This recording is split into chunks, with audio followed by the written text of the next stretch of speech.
All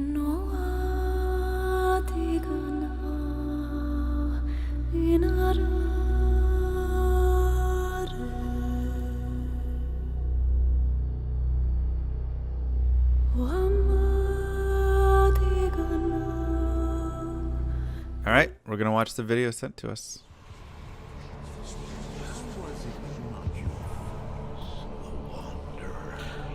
Now you know what I seek, Marcus. These the demons from my... Wait, we got Kane back? Oh, it's 2. It's 2. It's Diablo 2 remastered. It's Diablo 2 remastered. Come on. Lord of Death. Come on. Show it to me. Though this be our darkest hours, it may yet There we be go. your greatest moment. I knew it was there somewhere. Somewhere out there I knew. Somewhere out there. Yo, sick. Ooh, love the campfire. Oh, that multi-shot looks awesome. Wow.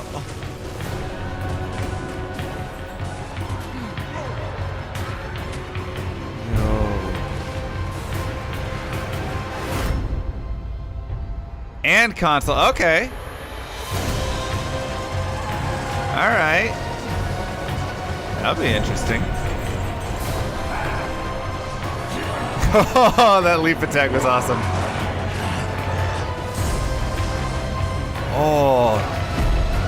Oh, the Diablo fight is gorgeous.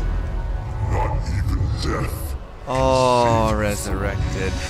Let's go! Come on.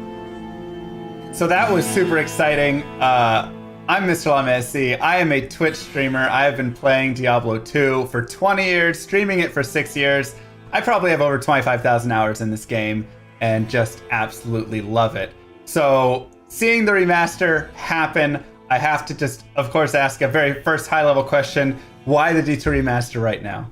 Well, Diablo 2 is a very special game to Blizzard, as many of you well know, and Diablo 2 also had its 20th year anniversary. So with that, we really wanted to stay true to what that authentic experience was for Diablo 2 and bring it to the current audience and improve it for the existing audience and invite new people to experience it for the first time. It's also good learning opportunities too for us, especially when we're partnering up with Vicarious Visions now to work on a remaster projects like this together. So it's been a great partnership. We've actually worked with Blizzard for a while now, a couple years, even starting with some Battle.net integration type things. We just finished Tony Hawk Remaster. Before that, we did Crash Bandicoot Remaster, and it just seemed like a perfect match for us to work together. It was a shock to my system to first to come in and then see that it's a remaster trailer. Was not expecting that. But then to see the complete shift in the design and the art and everything. And I'd really love to hear more about how you came up with the process for how you want to remaster the look of it, right? How you wanted it to visually exist. And I'd love to bring in Chris Amaral to talk about some of that. Chris, can you discuss a little bit of the philosophy and the design decisions around this remaster? So luckily we had a ton of good inspiration from the original D2 art. Our primary focus is always nostalgia, right? We want to make sure we focus on getting this right and deliver an authentic experience that players remembered from 20 years ago. Every choice we make with the art, with the models, with the environments should really ignite that nostalgia and then reinforce that emotional connection from the original game. But then we came up with like a 70-30 visual guide. 70% is basically the classic. This is where we don't touch. We don't touch what works, right? We want to maintain those iconic shapes, colors, tones. Everything should be one-to-one and faithful to the original. We want things to feel authentic and preserve those original designs. With the 30% new, that's kind of like where we're going to elevate that art. Every change we make should really signify that step forward visually. I also noticed that the game was 3D, and can you talk a little bit about the discussion or how you moved and some challenges moving from 2D to 3D? Well, I mean, evolving from a 2D sprite game, like a 2D image game, to a 3D is very challenging. We basically had to write a complete new PBR renderer, so a physically based renderer on top of the old game logic. It's difficult because you're dealing with models versus 2D sprites, where you have to basically write. You have dynamic lighting, you have dynamic VFX. Like, a lot of that is an additional system that we have to work out on our end. So the follow-up to that question, I suppose, is I wasn't able to see any items when I was watching that trailer. Are all of the items also going to be remastered? All of the gems, all of every single piece of this? And what sorts of flavor did you decide to add to that artwork? So everything is being redone. So we remodeled everything because everything has to drop in the game. So you have your icon art, and then you have your 3D space art that flips, right? So we had to basically model everything. And as far as the inspiration, we actually were inspired by some original documentation that we found from Blizzard North, where there was a huge Word doc of like where the original artists pulled inspiration from. So a lot of that was like very historical landmarks, locations, and very very much real world referencing. So that was kind of where we kind of pulled our inspiration as well. We wanted that functional design that the original art had. Everything felt like it was believable, and that detail really does help to give it some realistic context and makes you feel more immersed in the game. Like, it makes you feel like you're part of this world when you can see every little buckle and strap. I remember when we went into the tavern and there was garlic hanging from a beam, and we're all like, what's the garlic? And this is all full 3D everything, and then they're like, oh yeah, there was garlic in the old game. We go back and it's like 4 white sprites, and you're like, holy cow, yeah, garlic, and there's hams hanging and everything. So it was really cool to see it almost for the first time. And it's funny because original SD, it was made in all 3D. So we actually came across a bunch of screenshots that were a different camera. Like, it wasn't the isometric camera. It was like either marketing art or something else, or maybe just exploration. But there was shots of that garlic in the original art. You could never really see it in the pixel art, but it was there. So it was telling that they were really trying to achieve something very very grand with this art. I'm not gonna lie, I never knew that they had garlic hanging in there. I mean, maybe a couple white sprites. I thought they were maybe candles, or who knows? No clue. But that makes me excited to go look around now and just like explore all of the areas in the game, just to look at the new detailed art and see what was. Well, you see it now too, because also we have the one new feature for the art, on the art side of things, is a zoom camera. So it'll help you get in there and look at all the details. Like, it was something that I really felt strongly that, like, a lot of ARPGs that come out now all have a zoom feature. So this will really get you up and close and personal with like your armor, your weapons, like everything, the runes. Another way to look at it too is our legacy toggle feature, where you can flip back between the old visuals of the game and our current visuals. It's not even just a simple art swap. It is really the old game running underneath, because like Chris was mentioning, our new art engine our graphics engine is running on top of the game, and is mimicking what is running underneath. It's still following all the same data and rules and timings of everything. So we are still being true to that 25 frames per second of what the game is underneath, but rendering it in a way that has more frames per second.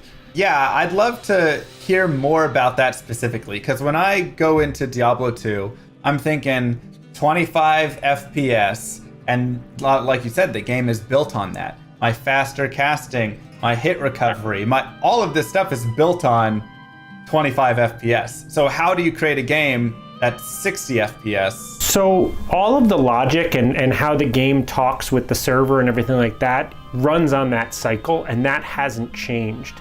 So we still have benchmarks in all of our content, say for animations of when a hit frame occurs, how long it can recover, and all of that. That all matches exactly. Now it can run at a faster frame rate, and so modern games run on time, not frames. So we've done that, but all of the logic still runs on those same things. So you can wait for your breaks to occur. All of those things still happen at the exact same. And that was through no small effort, but it's super important, right? Because even if you can't see it right away. You feel it when it's different. We've done that on lots of areas. So for example, the original game only had so many sprites to render your rotation. So you'd have your character and they're rendered out at so many angles, and the monsters even less. But you could actually walk at greater directions, right? You have, I think it was 64 different squares around you that you would path to, and you'd have feet sliding. We've increased that, so now there's more granularity. Obviously it's 3D, your character can run straight, but underneath the hood, I mean, this is a game made back when the inspiration was tabletop games, and so the game is a grid. So it still respects that grid, right? Like on the controller will still allow you to move small amounts because you push the stick a little bit, but it's still, you're either in a run state or a walk state, stamina's still a thing, you're still on a grid. Like all of that logic, once again, is all being driven by the old game. That hasn't changed. Rob was mentioning animation. Animation is also like, it was very challenging because you only had a few of the frame counts basically to make that animation. So it wasn't like a modern game where you have tons of different keys to make it very fluid animation. But we had to really like maintain that timing, that pace. The posing was a big focus for us too. We wanted to get those iconic poses for each character, and then just align that silhouette. So continuing the talk of visuals, I want to talk about characters, cosmetics, how they look. Because I know something that I love with Diablo 2 is just putting on, a scale mail, putting on a full plate mail, putting on a sacred armor, and seeing the character like have the different change and all of that. But some things still don't like reflect over in the color of it or whatnot, right? Some do, some don't. Is there going to be changes there, or is it just enhancing all of those visuals and making them just look even cooler? So our goal was to basically be one-to-one with parity with the original game. So we built every piece of armor that was in the original game and is now in the remastered version. The only difference we did is with the icon items. So now we have a more connected visual with the icon and the item that drops in the game, where before you had different visuals. That's really the only thing we pushed on as far as modernization. Yeah, so like shields or weapons, a lot of the unique items that you find in the game had special kind of icon arts, right? And that is something we're actually going to be showing on your character in the new visuals. That definitely excites me. I think that's something a lot of people would love to see, a lance guard and have the cool stuff actually on their character there. It will be the same model you see on those icons. Are we going to see remastering of the cinematics in the game? Yes. Yes, we are. Yep, the entire full 28 minutes or whatever is going to be all remastered with new high fidelity art. It's going to look amazing, by the way. So will the sound in those also be remastered, and any other sound in the game be remastered? All of the audio has been remastered, as well as we've added additional surround sound features. There's more ambient, there's more effects going on. It's just a richer experience if you want to play with your, full setup. However, we have to use that measured hand as well with audio. There's just a lot of very, very iconic sounds that we really couldn't change, right? Like if you put a skull into your inventory, that pop noise, don't change my skull sound. Exactly, right? So there are certain things you're gonna, you'll hear. For like your footsteps running will have some variety. When the rain kicks in, it's going to have a lot more depth. When you go to the jungle, you'll hear a lot more life in those trees. But yeah, there's just some sounds we couldn't mess with, right? With Blizzard, when we're creating new games, one of our design philosophies is to what we call find the fun. And when we were looking at D2 again, we very much felt like the fun is still there. So it's actually one of our core pillars for Diablo 2 Resurrected specifically was to keep the fun and keep it at its core. And because of that, we're looking at it more as a remaster at that point, and like what can we do based on what the community wants or what features naturally are necessary for making this game run on modern day systems and things like that. I think also we want to thank and appreciate the fan base, right? This is really a true nod to the original game. We want to preserve that game and the structure of that game as much as we can. And if we went with the the remake, it would be a completely different game. So I think that was the reason why we chose this. Speaking, from my experience or from some of my community's experience and the discussions we've had, we definitely felt like with Diablo 2, a remaster just seemed like the way to go, because there's so many, like you said, there's so many of those tiny details within the game that create, overall, when you add them up, create such a big part of the experience of the game. And remaking that into a new game could be a challenge, and could also be a challenge in keeping the fun of the game in that way. I kind of look at it a little bit like StarCraft Brood War, which also had a remaster, and how it's like a lot of the pathing bugs and the duds from the Reavers and all of these things in the game that were kind of awful are what make the game beautiful and what make the game super balanced. And if you were to go and remake it and remove some of those issues, it would change how the whole entire game plays. And so I felt like with Diablo 2, that's kind of the same idea, right? You got to keep some of those difficult details, because then it ends up creating the overall experience that we all know and love. Yeah, we also felt that, for a game during its time back in 2000, based on limitations, or everyone was still looking at strategy guides or just limited internet, it led to that kind of typical game design you see, where there was a lot of mystery, discovery. So we felt like that was another part of part of keeping the fun, which was to maintain that discovery of the game as well. So speaking to maintaining and possibly changing, what are the pieces that did end up staying the same? Or if it's easier to explain the other way, what are the pieces that were really changed to bring this remaster to life? So at its core, we want it to still be the same. So right away, things like the balance, the monsters you see on the spawn rates, item drops, and things like that are the same.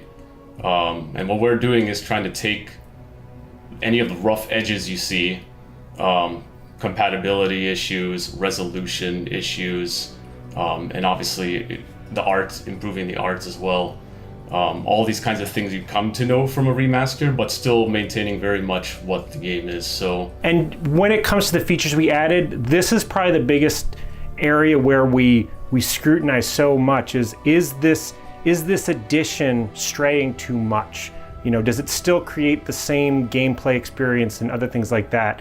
So things like a shared stash, we know people use mule characters, right? And so adding a shared stash, we felt was the right choice when it we have a shared stash? We have a shared stash. Yeah. We have a shared stash. Oh, thank God. Now the way that the shared stash works is there are rules, right? You can't have your ladder characters mixing a stash with a non-ladder character, and you can have your offline characters, can't use your online. But for the most part, we're like, people do this anyway with a mule character, so it's okay to give them this feature. That is like the greatest feature that you could add, because there's nothing worse than opening up the game, going in, dropping all your GG items to mule them over because you've run out of space, and then not being able to log back in, or the game's not created, or it didn't perm in time, and losing all of your gear, or trying to find someone to help you transfer your gear over, because, oh my gosh, a shared stash is amazing. Thank you so much. That's such a help. Like I said, maintaining the core was a thing, but the other aspect of it was to see where we can improve, right? So the shared stash is one of them, because we saw it as a very common concern, especially around muling, which people had workarounds anyway, right? So that is one thing. Another example is we are reimagining the UI in the game. With a new reimagined UI, we're still trying to stay very faithful to what you come to expect. So you'll still have the classic globes on the HUD screen, the skill icons, the potion belts, and all that. But we are reorganizing a little bit. We're trying to integrate the menu buttons and the stamina bars closer together within the HUD, so it's built a little bit cleaner. And naturally with reimagining a UI, we have some liberties to add a few things. So going back to the information I was talking about, a big thing we're doing on the character screen is we're adding an advanced stats screen as well. So we're going to be showing you all the information you get from items as well. So you don't have to do that kind of math with looking at each of your items and calculating how much magic find you have, for example. It'll all be like summarized right there for you. Something that we've seen already in a lot of mods where they've gone ahead and taken that information and created a little screen. So that's really nice to see that you guys are implementing that as well. Because yeah, I don't think anybody likes sitting down and counting up the magic find of every specific item, you know, and all of their charms and all of everything to figure out what is the number, how much do I have. We've also added auto gold, so you can opt in. It is a feature you can turn off, which is one of the things we have to be careful of. You know, a handful of other things where we're like, if you want this, you can turn it on, but you can also keep it off. This was actually something that we started looking into when we were adding controller support. There's a lot of paths that we could have taken with controller support. Obviously for controllers on console, which we're coming out on, but allowing just plug a controller in for accessibility reasons, for that might be the way you want to play. But it's a PC first experience. Like for example, there's still an inventory grid, there's still inventory Tetris. That's core to what Diablo 2 is, right? Taking that away, it starts to become something different. And I love that. I think that's the perfect way to really introduce it, because you're going to have that split in the community. You're going to have half the people who say, just give me auto gold. It's 2020. I don't want to worry about having to pick up every individual gold stack. But then you're going to have the opposite side of purists who go, don't touch this. Like, that completely changes my game experience. And, you know, if I'm speedrunning through the game or playing through whatever, I want to be able to go over and pick up the gold stacks and take that time. And that's more a part of the Diablo 2 experience for me. I want to jump back to features in a second. But before we do, you just brought up console play, and I feel like we have to jump into console, the decision for console, and how you're gonna make that work. You already talked a little bit about like auto gold, having that to be a little more accessible. But when I think of Diablo 2, I think of a mouse going and clicking everywhere and do. How does this work on a console? To say it wasn't a challenge would be a bold lie. So there's a couple things. For the most part, the game thinks you're still using a keyboard and mouse with a controller. That was almost a rule we kept, that helped keep us on the rails, because we didn't want to be sacrificing, once again, that authentic experience. But we did want to make it more accessible, bring it to a modern audience. I mean, there are people who were born after this game came out that we want them to enjoy it and play it. And a lot of those people are used to, just more modern titles that could use a controller. Also, from an accessibility of just allowing you to plug in a controller helps for many other people to get to enjoy the game. The biggest thing I think that the two big things we'll say. One is you're changing the way you play the game from being kind of an eye in the sky and telling your hero what to do by clicking on areas, to actually being your character and directing them. So pathfinding is gone, right? Because you're doing the pathfinding and things like that, which creates some very interesting things. For example, the sorceress's teleport is meant to teleport to wherever you click. So in that area, when you're playing on the console, we will have a kind of a default distance that you will teleport to. Whereas on the PC, you can click wherever you want. Same with Barbarian's Leap, although that one's interesting because it levels. But it's become a very, very fun challenge. Like, I'm a necromancer and I need to target an item on the ground that has a certain keyword. It's working so far, but you guys will be the ultimate judge of that. Yeah, we've had a lot of talks back and forth, play testing and things like that. A big challenge we had too was categorizing, all those 300 character skills to see how each of them really play, to see what challenges there were. And yeah, like Rob mentions, the Necromancer Iron Golem is a favorite of ours to continuously talk about because of the various ways it can target. Also, like a Sorcerer's Telekinesis is another example. Watching the trailer, we see the assassin and druid at the campfire. We see a druid casting tornado. I have to ask though, even still, this includes Lord of Destruction, right? This is going to be a full encompassing remaster and not just classic or just a piece? That's correct. Yeah, we are going to be including both the base Diablo 2 and the expansion Lord of Destruction as well. And we're even keeping the mode of playing non-expansion character as well, right? So you could still play a classic barbarian, for example, and things like that. Okay, awesome. Because that was something I was also going to ask was, will there be classic mode? Because once again, when you go to the purist, you always have the people that go back all the way and they're like, classic is pure and that's it, and I won't play anything else. Yeah, it was very much a mode we wanted to keep. Even based on popularity, it might not be as much, but it's still a part of the game, and it still leads to interesting ways of playing too, right? A lot of it's even data driven too, so like a lot of the reasons to keep it were pretty clear to us. Like, let's make sure we're not taking something away from this remaster. I'd love to go ahead and start talking about some of the other features, or continue talking about some of the other features that you had mentioned before, because hearing each of these already has gotten me so excited for this game.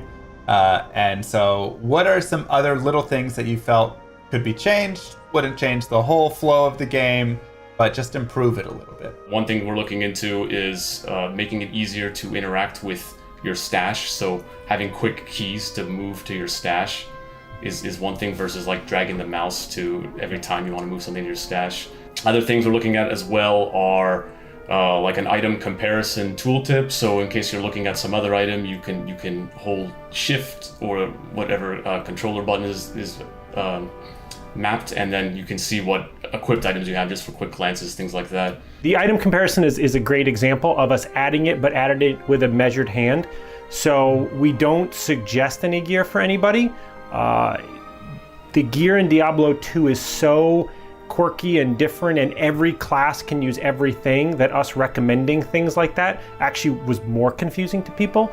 So you hold shift and it's like, here's what you got equipped, here's what it is. I think that's the great way to do it with Diablo 2, because I agree. I mean, I think that's one of the best parts about Diablo 2. The items are so fantastic, so unique in their own design, that it would be near impossible to have a tooltip that could actually recommend one or the other, you know, because it's all so unique to every situation and character and skill build and everything. We added 5 more languages, so that's a feature to a lot of people who speak those other languages. The whole front end is pretty much modernized now, so your character is much bigger front and center right in the beginning, and you'll have a backdrop of whatever act you're in. So that's all been streamlined. You can still, play online or offline, but that flow has been improved. So what are your favorite changes that each of you have within the game so far? There's a lot of fun. It's fun to see a lot of the art come to life with our new visuals. So for me, one of the things I've been waiting for since first starting on this game was to see that character creation campfire scene come to life in our new arts, and I'm really happy to see how far it's progressed, and I love seeing that. It's just such an iconic moment. It's the first thing you really see in the game before you get started, and it's amazing. Can I say all the art? No, I'm just kidding. So we added, like Rob mentioned, we added an act specific screen in the front end. And it's basically this large screen where we have like a diorama of each act, and it's amazing to see because it feels like you're really there. Like you can see the detail, you can see every aspect of the scene, and it just has that very immersive feeling to it. So that's probably my favorite part. I think mine is a little bit more squishy. I think our game has gotten a little scarier. I think that there are certain areas in the game where just the way that the 3D lighting is and the way the sound is, and I play it on a big screen TV sometimes, and just it feels scarier, it feels creepier, a little more claustrophobic in certain areas. That's not just one feature, there's a lot of things going on there, but I think it's really, really cool. I would like to hope that had the original creators had the tools we have today, it's the experience they would have wanted to make. Yeah, I think the lighting really helps with that too, because we're a 3D game. That's one of the biggest differences between the original games. So what the game had before with the sprites, with 3D models built into sprites, was not a true real-time lighting system. So because we're pushing that with a 3D graphics engine running on top of the game and getting actual 3D lighting inside of those kinds of caverns and corridors, makes for a very interesting experience now, because it just feels more immersive with having light react around you like that. Yeah, I would definitely say, I mean, I've only seen the trailer piece you sent me, but even from that, just seeing like down in the tunnels or the sewers or, you know, any of those like I said, cavern dungeonous zones, the lighting, it was darker and brighter, and then things like the skeletons with the fire, but it just had like this different, I agree, creepier feel. So I haven't seen much more than, or anything more than you guys showed me, but there was definitely a different feel to the game, and I loved the fire the most, I think. Just watching like the Sorceress Meteor was like gorgeous. Fire and lightning, once we got all the effects up and running, that was definitely a couple of times where we would be just in a review and we're like, oh, like, and 10 minutes would go by and we're like, oh crap, we had a meeting, we were just playing now. Another thing that kind of goes without saying, that just because it's parody, but 8-player multiplayer, that just works, but once again, it was tricky to get that going. So with multiplayer, are there going to be any changes, any differences in there from PvP to trading to how players interact, you know, units blocking each other? I mean, all sorts of stuff. So with multiplayer, we want to keep all the features you've known and loved there. So PvP will still be there, down to like opening the party window and engaging hostility. Trading is still going to function the same as you know. You know, you can go into games, trade items, or talk in chat channels and things like that. Areas of improvement, though, like I said, going back to my mentioning of reimagining a lot of the UI, improvements to the Battlenet lobby.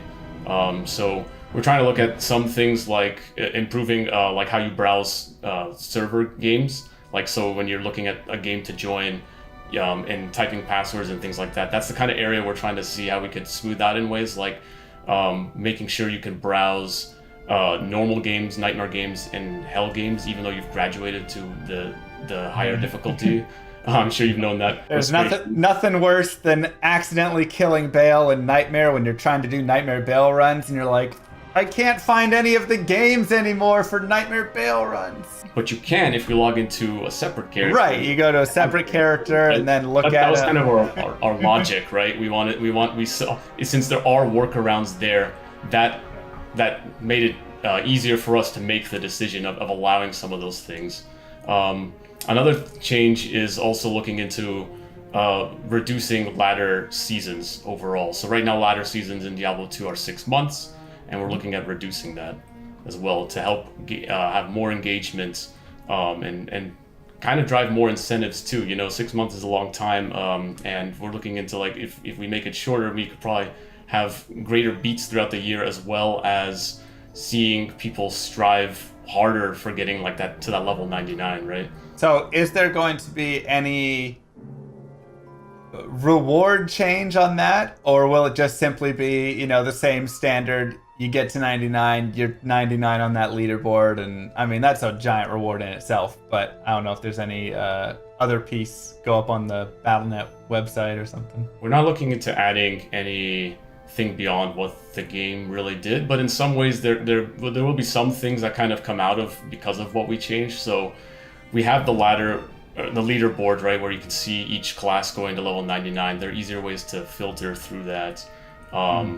And we're also looking into saving that, right? So you can always look back to previous seasons as well. So in a way, we're creating that kind of legacy now that has kind of been dropped from the past. So that's one advantage, is your names could be there in the legacy if you're looking in the past. I mean, I think that would be cool enough. Just anything to keep it there as like forever. Like this was season 1, season 2, you know?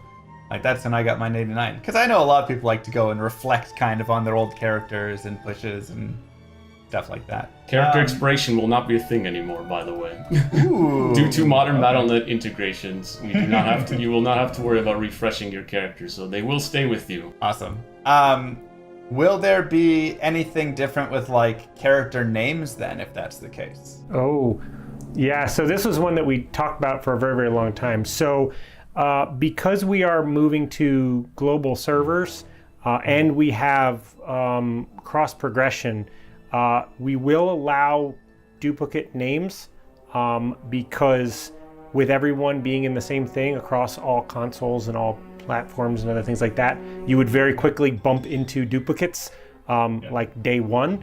And so we are allowing duplicate names. However, they will also be appended with your gamer tag or your Battle.net ID or the things like that, so that you are still unique. But this also allows us for people to play the game quicker, because we can autofill in your name, other things like that. Rob touched on it a little bit, but another mention there was going to global servers as well. So this is a new thing we're doing, where the concept of US West, US East, Asia regions, and EU are no longer going to be a thing in terms of like being on separated servers. So now, for the push for a global play with Diablo 2, you can now be able to join across people around the world. I think that's a fantastic change. That's always been one of the like saddest parts, is like they're on EU and I'm on, US East, and then my other friend's on US West, and it's like, how do we get us all together? Like, okay, somebody has to make a sacrifice there. And so that seems like a really positive change. So far, you guys are killing it. I'm loving absolutely. I just want to say, like, I'm loving all of the changes and all of the decisions that have been made. It feels like you're really respecting the integrity of the game, but really bringing in a lot of that quality of life, because Diablo 2 just had some of those pain points like muling and separate servers and all of that. So I just want to throw that out there really quick. There's a lot of love and care going on into this. Like we're very passionate about Diablo 2. I can even give you a little anecdote of when I started on the team. I was asking around too. Naturally, as a designer, I want to know as much as possible about this game in order to make good decisions on a remaster. So I asked around, like, what kind of files and leftover archives do we have from before, from Blizzard North? And I was told, like, I was given some, and like this, I was told that was it, which I quickly disbelieved, because I like to just do my own little digging arounds to find out things. So I dug around a lot in a lot of archives, and I looked around in different teams as well, because naturally a game from 20 years ago, people have moved on different teams, and like where has data moved around across our other games across Blizzard. So it was within folders, I like to say, that I found a lot of old source files from Diablo 2. A lot of things, like within folders of saying stuff we should archive.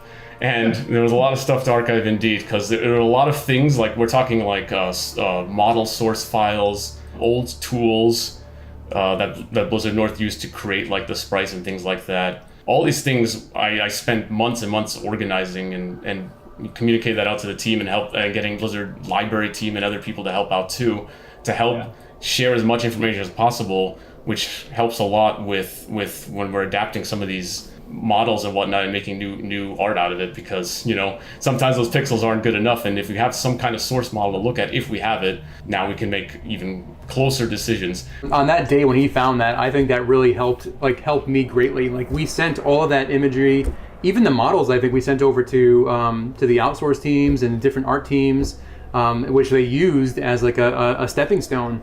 The only piece of art we actually reused one-to-one were Tyrael's wings. So we actually took the Tyrael wings from the old Max file, and then just repurposed that for ours. Like, we did very little work, very little modernization of that. We just made it work.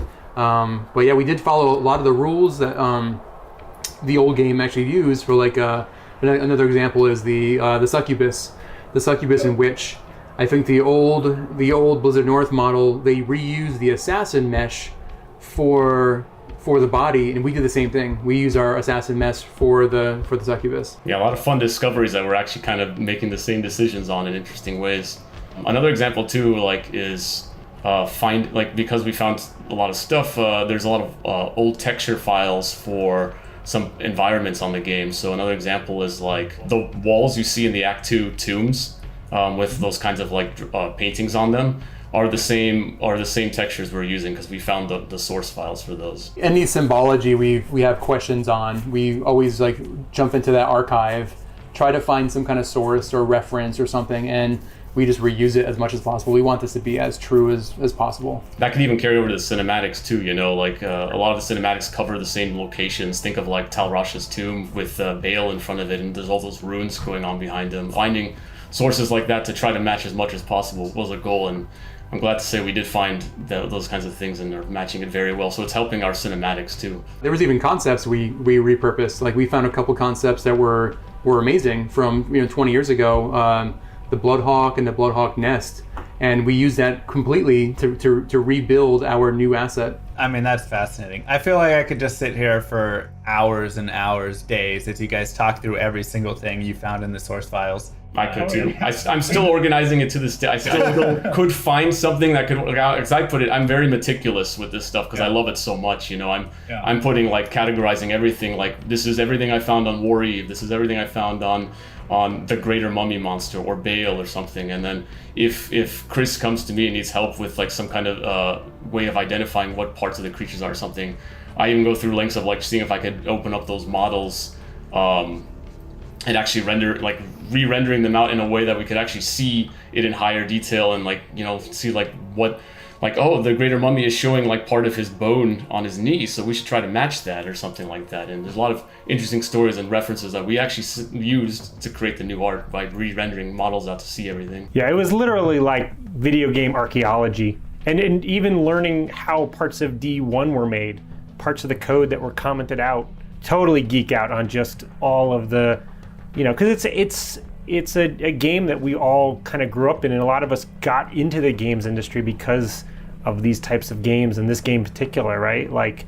And so it's almost like we're treating it like a classic car, right? Like, okay, it probably shouldn't run on leaded gas anymore, but you really can't change it, right? You just got to make it, good enough, even better, than they remember, and good for another 20 years. Yeah, and even mention of Diablo 1 is very key too. Like we look at Diablo 1 as well, because naturally this being a sequel to Diablo 1, especially within the time span of when it came, like Diablo 1, was 1996 and Diablo 2, 2000. A lot of things carried over throughout development. So going back to see Diablo 1 and what it's like also helped us make decisions, even some of the arts too, because we discovered certain things we didn't even realize before until later down the line. Like an example is in the Chaos Sanctuary, you see a lot of statues with these black knights, and those are actually the same Chaos Knights you see in Diablo 1.